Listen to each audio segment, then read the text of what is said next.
Welcome, fellow Storm Riders. You are officially a rider on the Hypnotic Storm. Welcome to podcast episode number 62 Hurrah! of Brain Software with Mike Mandel, and I'm Chris Thompson, the man with no voice. We have a special guest with us here, fighting out of Newport Beach, California, the one and only, the man who always avoids dining with Menelaus, Honorary Storm Rider, Scott Sandlin, founder of Hypnothoughts.com and the creator of this conference, Hypnothoughts Live, that we are at in Las Vegas. Fabulous. Welcome, Mike. Welcome, Scott. Thank you, Christopher. Hey guys, how you doing? Oh, we are doing fantastic. So first thing is we want to thank you for putting on an amazing conference, and we are going to talk for this podcast all about the show. We have a whole bunch of our online students and live classroom students with us here. We're going to bring them up to talk about their experiences. Wow, my voice is rough. We were at the bar very late. You and I were at the bar. We had a great conversation. Yeah. So we want to share a whole bunch of stuff, knowing that our audience isn't purely hypnotists. A lot of people are just interested in the communication aspects of hypnosis and how to make their life more awesome. Right. Can I just interject at that point? Absolutely. That's what's really cool about this conference. And I'm coming at this from the perspective of someone who's never been to it before. This is a great conference if you have even the remotest interest in communication, hypnosis, sales, NLP. Because this conference brings it all together. We got street hypnotists and amazing marketers and people who do therapy, and we are wanting to see this grow and grow and grow, and it has been an amazing 4 days. It has. No, 3 days for me, sorry. Yeah. Oh, time distortion, Mike, because we're in Las Vegas and there's no daylight, there's no sun. There's no daylight, there's no windows, it's a hilarious no thing about casinos. They're all designed to confuse you, and you have no idea what time of day it is. Well, let me ask Scott. Scott, how did you get the vision for this amazing conference in the first place? Well, so Hypnothoughts.com was really sort of an accident. There was the Yahoo groups back, forever ago, and a lot of people were using Yahoo groups, and I saw some new technology, and I was just kind of playing with it. And then one of my first instructors actually passed away, and it was 8 years ago, and people didn't. Some people had blogs and stuff like that, but a lot of us didn't. And so I just wrote sort of like a eulogy in memory kind of thing about her, and she happened to be an amazing woman. And so a lot of other hypnotists wanted to say something, and so they all just kind of came and started talking. And so once they were all talking, it just sort of got going. And then about 6 years ago, I did a thing called the Hypno Summit, which was an online hypnosis conference that was worldwide. And that was neat. The problem with that, though, was there wasn't the actual live interaction and the connection and doing all that stuff. And so because we wanted that, we decided to put this together. So you're telling me, and this is quite remarkable, this came entirely out of honoring the memory of someone who had been an amazing hypnotist, an amazing instructor. Yeah. People wanting to contribute, and all of a sudden we got this incredible conference with 600 people here. I'm guessing that story resonates with you, Mike, doesn't it, personally? Absolutely does, yeah. Derek Ballmer, one of your mentors. Yeah, absolutely. Fantastic. Yeah, so we, this is year 3, obviously, and, first year was pretty small. We were about 150, something like that, and the next year we doubled, and we were about 320, and this year we were at 600, so we're continuing on that trend. At least 1,000 next year. Next year, our goal is to have at least 100 people come just from our community. I wondered what you were going to say for a minute. Yeah. We want to go back to a solid 100 people. Let's go make it. Let's make it small really again, small Scott. Groups, intimate. That's right. So I know you can't stick around for the whole podcast, so let's just jump in and say, what did you get out of it this year personally? What have you experienced that was different, that was cool? So the important thing to me was as we were growing, because there's really obviously a doubling, 2 times in a row is a big deal. We've had this wonderful feel and this intimate, great community feeling of everyone being accepting and really trying different things and going to classes they would normally never go to, and really helping, not completely, but really helping reduce ego in the community, which I think is very important. It's a difficult thing for us, but it's a difficult thing, especially when we're sitting with Mike now. But as we were growing, I was concerned that we were going to lose that, and that was something that was a focal point for me this year, was to do what I could and to hope that we kept that, and that was successful. And so I feel really good about how much fun everyone had, and I feel really good about how just friendly, meeting people, getting to know each other, trying new stuff. That to me was that it succeeded in. That was the big takeaway for me. We certainly agree with that. We had a chance to meet with Larry Ellman. We'd never met him before. Phenomenal. Dave Ellman's son, for those listening who aren't aware, wrote one of the most amazing hypnosis books of all time, Hypnotherapy. I wonder if he could have helped your voice, Chris. He probably couldn't, because I'm beyond help at this point. And it was a lot of fun, though, I'll say that. Mike, how about you? Was it been like? Some absolutely amazing people. The blessing of having so many of our friends and students show up and fly the colors. We've been like a bike gang of hypnosis. It's been amazing. Yeah. And just meet people and have an absolute blast and not take it too seriously, but learn a hell of a lot too. I went to some just fabulous sessions. Right. Every session I went to, I learned something. Absolutely. And, even if it was what not to do. No. Which is unfortunately sometimes the case. In any conference, there's going to be things that will resonate with you and things that won't. But the things that don't resonate with you will resonate with someone else. So everything is useful in its context. But some of the great stuff, like Derek Watkins. Yes. And there's one a of guy our, who's yeah, just one of our friends. amazing. And I hadn't seen him work, hadn't seen him present. He was phenomenal. William Wood. William Wood was new to us, and this guy's fantastic. He's great, isn't he? He's amazing. Here's a guy who, I said, I'm an NLP trainer, and I have never seen anchoring explained as well as you did. I said it was the most fluid, cogent, dare we say, glanative Absolutely. way of ever So doing. we don't know if I actually don't know if he runs training or whatever in his clinic in Utah, but for those of you who are anywhere near Utah, look up William Wood. The guy's fantastic. And also, Michael Watson. I saw him today. He was great.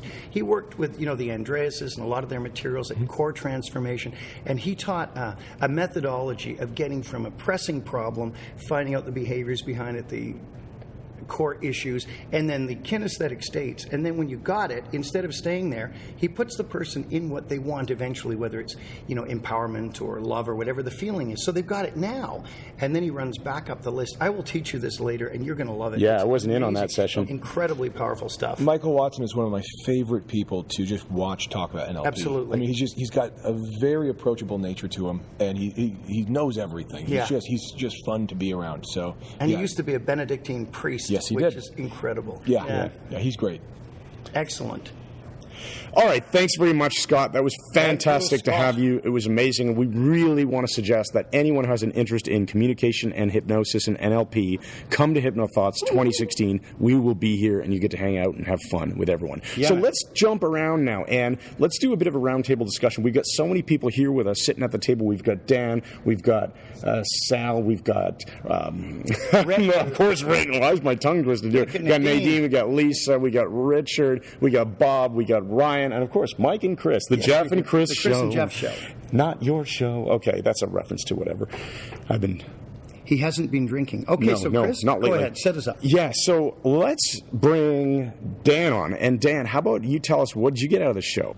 It was interesting because I was talking to Scott a little bit earlier, and I told him that the best presenter that I saw was Mike, because one thing that a lot of the other presenters lacked was emotional congruence.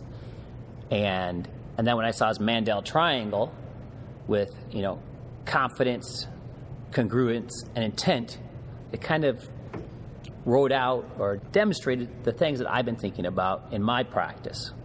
Perfect. Yeah, I think I agree with you on that. There was only a few presenters that we really felt had super high levels of congruence. But the ones who did just killed. They hit it out of the park. And it shows, because you can go to any conference, whether it be sales, whether it be a technology conference. If people are congruent, you are much more likely to be impressed by their message, right? And for those of you listening who are new to this, congruence basically is when your internal state, your internal dialogue, your body language, your words, your vocal tonality, everything is sending one consistent message. If you think of light as being scattered from an incandescent bulb, congruence is like a laser. Everything is aligned and sending the same message. And I'm going to say it again, Derek Watkins, I called him Captain Congruence after his keynote, because that guy, man, he could talk about buying a pair of shoes and I would have found it fascinating. He just awesome. grabbed my attention from the very beginning. What a great line. That's fantastic. Comic genius. So absolutely apply congruence to your own life and take it up a whole bunch of notches and start watching how awesome things become. Do you have anything else you want to add? Well, another thing that I really got out of this was, I think, the business or financial aspect of running a practice. Running a practice, because, let's be honest, we all got to make a living. Yes. And it's more fun to be alive if you have a lot of money. And if you can do something you enjoy and have a lot of money. And, because one of the things I do in my life is I'm a trial consultant or a witness prep consultant. And so I came here to learn more about the unconscious mind. And what I saw and what I learned was that, honestly, that what these you folks are doing in the hypnosis field, it segues so incredibly with what we need in the courtrooms, which is witnesses who are congruent with the stories they're telling instead of stuck in their heads and paralyzed. That's such a good point. It is an important point. So much of the courtroom can be such a theater, and people who understand not just rhetoric but hypnotic techniques can just rule that room. I was on a crack cocaine case in Toronto years ago. I was actually the jury foreman. And What a big surprise. What a shock. It's a whole other story how I got that position. But anyway, I was a jury foreman, and the weird thing was in the middle of the trial, the one lawyer was making some real hits. Actually, the prosecutor, the Ontario attorney, was making all these key points against the defendant, and the defense lawyer at that moment just grabbed a pad of paper, started shaking his head and writing really, really loud, like scribbling on this paper. And I just watched the jury move from listening to all these powerful arguments to just watching, oh, shiny object. I wonder what he's drawing over there. Amazing. And it's a pattern interrupt. It's pure NLP hypnotic pattern interrupt. So you'll get some cool stuff at the conference for what you're doing, no question. Oh, yeah, and it's all about being able to control people's focus. Yeah. I mean, to control their unconscious minds. Because if you try to take control of their logical minds, where they can stop you. That's right. Are you saying that hypnosis is involved in every aspect of our lives? How could that be? No way. Right? No, it's funny, though, because, people have such a negative, especially in my professional community, you can't even talk about it because people are like, Ooh, that's weird. like voodoo. And I'm like, great. You keep not talking about it. I'll keep working on it, and I'll kick your ass. That's a great. Yeah, that's right. Oh, I love it. All day Great. long. You keep not talking about it, and I'll keep getting better and better. Nice. That's All right, so so who else are we going to Yeah, who speak else? to Thanks here? so Thank much, you Dan. so It was much. great to have your Good one, commentary. Dan. We'd love to have... Ryan is up. Is Ryan up or Rick? And then Rick Who's is come up in? after Ryan. Okay, Ryan's coming to the we got table. Ryan Ryan at is the table. awesome. Thank you, Dan. Hey, Master guys. hypnotist, recently moved to the San Francisco area, an all-around awesome guy. Yes. Thank you Wearer so of much. the softest sweater that I have ever touched on the shoulder. Far too much information. It works. Yeah, it's great. So, what do you have to say about the show? Oh, man, I loved it. It was wonderful. And probably the best thing that I got out of this conference was really just connecting with all the other hypnotists. No kidding, yeah. There were some really cool people here. I had a lot of one-on-one conversations. Sat with a woman at lunch who was just getting started. She told me some of the challenges she was having. Yeah. We talked that out. I had a bit of a self-hypnosis breakthrough, too. Oh, tell us about it. So typically I've been not the best at self-hypnosis. I'll come home, I'll try it once, and be disappointed whenever it doesn't work out. So I was talking with someone, and they said, no, you need to drill on this every day. They gave me an idea for how to do it, where you hold the suggestion on the piece of paper above your head and really look at it, and then whenever you're ready to go, after repeating it a few times, just let your hand drop down and pass out. That's What a great way to indicator. I like Beautiful. that idea. Beautiful. So that's a way to focus on your suggestion while actually involving your muscles and everything. You're holding it, you're staring at it, and then when you're ready, just relax. Beautiful. So everyone can give that a go. Let's just do it right now. No, I'm kidding. Okay. We're going to have a moment of silence as we all fold up tiny bits of... Oh, man. Any other cool things you learned or cool experiences or anything else you feel like is worthy of sharing? Feel free to say, no, that's it. No, nothing at all. No. Well, I went to the handwriting one, and that really rejuvenated my interest in that. Oh, the graphology. Yeah, I wish I Yeah. could come join you guys for your course, but I have another. September 12th and 13th in Toronto, folks. Mike Mandel, hypnosis.com / handwriting. Yeah. That's great. Thanks for helping us plug that course. Of course. No, it was totally unplanned, I swear. Set it up. Excellent. This advertisement has been brought to you by... Who's up? Yeah, who's next? Rick, you want to talk? Rick, the man who just rocks the house in Yes, he all does. sorts Thank of you, ways.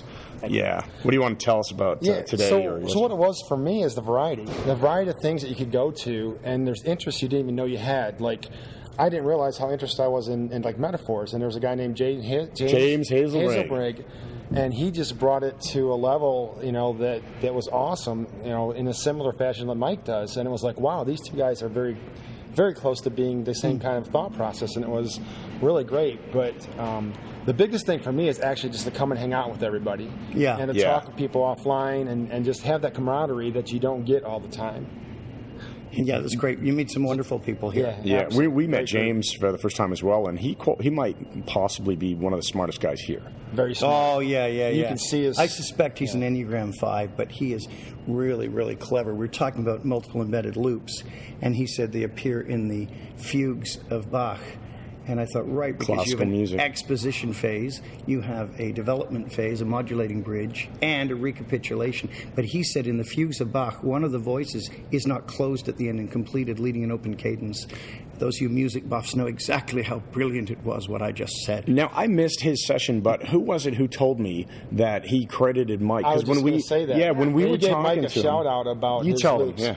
Well, he was talking about Mike's metaphors and how, he leaves this, he closes this unopened loop, and he said, I'm stealing that, but give him my credit for That's it. nice. Which is cool of him, because a lot of people just steal stuff and pretend it's their own. And But it's funny you should say that, because I actually heard one trainer at the session tell a story at the beginning of the session. I thought, that's out of my freaking life. I've been using that for 20 years because it happened It's to me. your story. But it's gotten in the zeitgeist, and not only has he heard it enough now to think it happened to him, he's teaching it as having happened to him. no, I think he probably thinks I stole it. I think he said it that it happened to Grinder or something like that. yeah, but either yeah. way, he certainly didn't have One the details of the removed. story right, and he didn't really credit the source. I'm which just is, listening going, this is my life. What are you saying? Yeah, But which was about that's pattern that's a drops. rarity, though. It's been great. But James was Yeah, amazing. so Guys, thanks, it was James. really I'm good. sure James is going to get a mention of this through the grapevine that we're putting him in the podcast, and we really appreciate you crediting the source on that and liking the idea and talking about it, which is awesome. So maybe we should do a quick explanation of what a nested loop metaphor is, just the 1 minute version. For Well, those yeah, who don't know. basically, a nested loop is, or loops is you start telling story A when you're most of the way through. Of course, most is only 51%, but we say about 80% of the way through. You segue into story B without completing story A. Then you get to story C, do the same thing. By the time you get at least 3 loops deep, you can give direct suggestions to the listener and then begin zipping up the fly, as it were, finishing loop C, then loop B, and then story A. And by doing this, closing it up in reverse order, everything in the bottom loop drops into an amnestic loop and falls from conscious awareness. So it's essentially a complicated package that entertains the conscious mind while you directly suggest something like, Right. and you can start to live a much healthier life right now. Yes. You say that directly, congruently to the listener, and then you zip up the loops, and it falls into unconsciousness. And what James was talking about, the credit he gave me was the one John Grinder called diabolical, is after you close up all these loops, you might have done 5 or 6 stories, all interlocked, you've given your direct suggestion that becomes amnestic, and then you close a loop you never opened, and my favorite way of doing it is saying, I love this. And she locked that cellar door, and she never went down there again. And That's people are like, right. what the? And because they don't remember what you're talking about, they think they've forgotten something, which accesses a state of forgetting, which intensifies the amnestic loop at the bottom. Which is super, super cool. Okay. Before we bring on Lisa, I just want to give a big hello to Alfred Dynamite, the guy sitting between us and seat Oh, Alfred, 10B right. on the WestJet That was flight so much in fun. here, the other day. We got to talk to him all the way. He laughed his head off, and he was a really cool guy. And I said, we're putting you in podcast 62. So there, bro, you are in Right. it. Yeah, we always joke Just about... behave or you'll be in it in the worst possible We way. joke about when somebody does something dumb, we say, he is risking Podcast becoming material. a subject of our next podcast. But now we're going to bring And we on mean a young good way. Lisa. Lisa, engineer, multi-instrumentalist musician, supermom, scientist, teacher, everything, hypnotist beyond belief, timeliner, graphologist. Lisa, talk to us. What did you get out of it? Oh, I got so much out of it. And I'm going to add on to Rick's information about James Hazelrig, because I went to 2 of his. And the first one was on metaphors.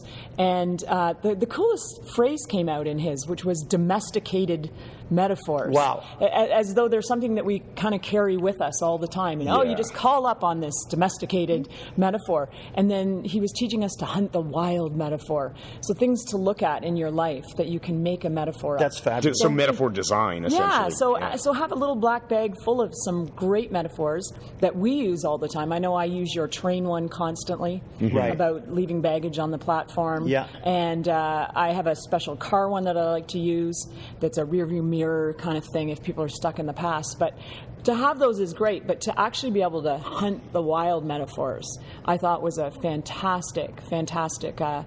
What a great concept. And by framing it binary like that, Yes. you can sort of pocket them where you need them and design it that way. That's great. I love Yes, it. and absolutely. like you, Mike, James entertains consciously, and we all learn unconsciously, which I love that. But the other thing for me at this conference was these T-shirts that we were wearing. Yes, we'll post a photo. I love the T-shirts, and we've been wearing them for too many days, I have to say. I don't know if people are going to avoid us soon. Yeah. But to have that kind of camaraderie, and people are getting to know us now. We're walking into a room, and people are going, "Oh, you're one of Mike Mandel's people." And, You're a storm rider. Yeah, you're a storm rider, and we seem to have this credibility that we've earned, and I love it, and the people we've met. The social proof of people wanting to be part of the uniformed group. It looked, like you said, like a bike gang. But what's hilarious about it is, Stephen from Louisiana. He's a deputy sheriff. Yes. And someone came up to him and said, "Dude, I love your shirt, Hypnotic Storm Rider. Where can I get one?" And he just said, "You can't."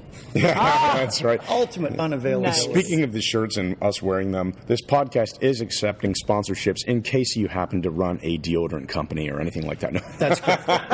We're pretending that we have 3 or 4 of these shirts if people ask, but we're wearing the same one almost all the time. Yeah. We're going to hear from a couple more people, and then we're going to wrap it up. Let's Chris. bring on Nadine. Yes. Hello. Our friend from Waterloo and Hawaii. And one of our hypno babes. Yes. Awesome. All right. Tell us about your experiences at the show. What'd you get out of it? Okay, well, the one thing that I really appreciated about the conference just is the fact that I found every session really awesome, but also just the flexibility. And I think the reason why I found every session so amazing is because if I found I didn't connect with one, which is going to happen for whatever reason, I could get up without feeling bad, leave, and go to another one. Which, of course, is what they said in the notes, is exactly what they didn't want us to do, because it screws up the scanning. Well, maybe, but it helps the brain. If you admit it, it's okay. Okay. That's right. Yeah. And I want to just tag on to that, though, because remember Dan said for business purposes, there was a lot of stuff about Facebook marketing or whatever it was. There was lots of business focused, how to build a practice. So for those people who want skills, they get skills. If they want business skills, they can get those too. They want which is street really hypnosis, awesome. they can get that. Yeah. Yeah. Speaking of Stephen, he just walked in the door. Yeah, we're going to get him on there because we want that accent. We were talking thick about and you. heavy. Yeah. It's going to be awesome. All right, what else do you want to say? So the other 2 things I would say is I agree with Lisa that it seemed like quite a few different presenters were actually really giving you credit. So I don't know if you know David Schneider gave you credit as well. It's Dave Snyder. Yes. Yeah. Oh, sorry. If I'm new. SNYDER. Yes, exactly. So anyways, he gave you credit, and that was great. Nice. And then also, this is the one thing that I would say that I very much appreciated about the conference is everyone was very welcoming. And when I went to go to the Larry Ellman booth to buy Dave Ellman's book. Well, actually, and in his presentation. Oh, his session. Ellman, we went to his 2-hour session today. Yeah. Oh, so Larry Ellman, his son, did a presentation, and so what's nice is he wants to sign the books and say something nice and meaningful. So I shared with him, well, I'm not really, I'm here for personal interest at this point, not really practicing, but he knew I was a Mike Mandel student. Yeah, that's right. Mega babe. Thank you. Yeah, Mega. You can say it. It's okay. Take ownership of it, Nadine. There you go. So what he wrote, I think, is indicative with the, for Nadine. Welcome to our profession. You are very fortunate to have a great teacher, Mike Mandel. Thanks for attending my workshop. And have my very best wishes and a successful practice. Oh, that's awesome. Yeah, and I think it's just fun that they really seem to care. Fabulous, Nadine. And that gives us that's a great perfect segue to talk about Larry. Larry Ellman, I had wanted to meet because Dave Ellman is absolutely legendary. And over the years, he has sort of been pushed into the background now that everybody's so full of themselves. And it's kind of pissed me off because this guy was a hypnosis genius. And I said, if he only had given us the means to get back into the Esdale state, which he did, that James Esdale discovered, that alone should have put him on the pages of Hypnotic Genius forever. Right. And he did so much more than that, taught doctors and dentists, and was the master of the rapid induction and did great stuff. So to meet Larry Ellman was wonderful. And do you know, a lot of the Ellman instructors now, 2 of them told me that when they teach Dave Ellman's induction, they actually use our video off YouTube to teach it to their students. Yeah, that was so because they said it's awesome perfect. to It's hear. exactly the way that Dave did it. And so when I met Larry Ellman, I said, we in Toronto are honoring your father's memory and keeping his work alive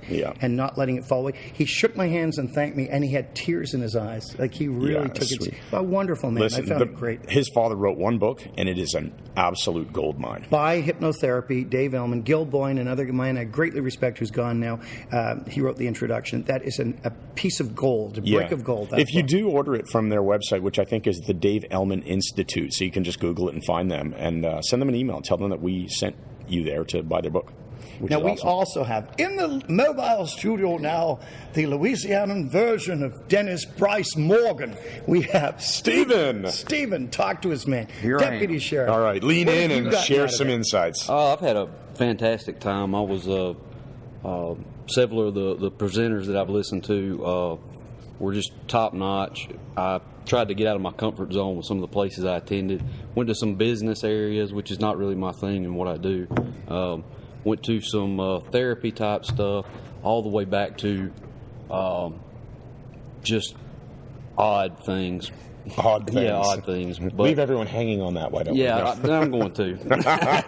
That's great to have you here, man. It's really nice to have such a wide variety of people. Stephen's here. one of our storm riders, came to Toronto, studied architecture of hypnosis in Toronto, took it back to Louisiana, and started using the stuff immediately in the real world of crime and law enforcement, and it's been phenomenal. Yeah. He's been just a really close friend to us. And, Absolutely. almost all my best friends in the world, including Chris, my awesome friend here. Can't say best friend because my might be listening. But, the mutant with three kidneys. Including Chris, it's just been amazing. The best friends I have in the world I've met through hypnosis, without a doubt. Yeah, that's awesome. That's totally true. Same for me. You want to close with anything? Yeah, what there, else do you want to say about it? I just got finished with a session that was really great. Experienced a real good trance and did some work, and it was just fantastic. I got to work on some things that I have been wanting to work on. Mm-hmm. Learn some new techniques and ways to integrate some new things. So yeah, the cool thing about you is you are like many of you here at the table, and those of you listening online.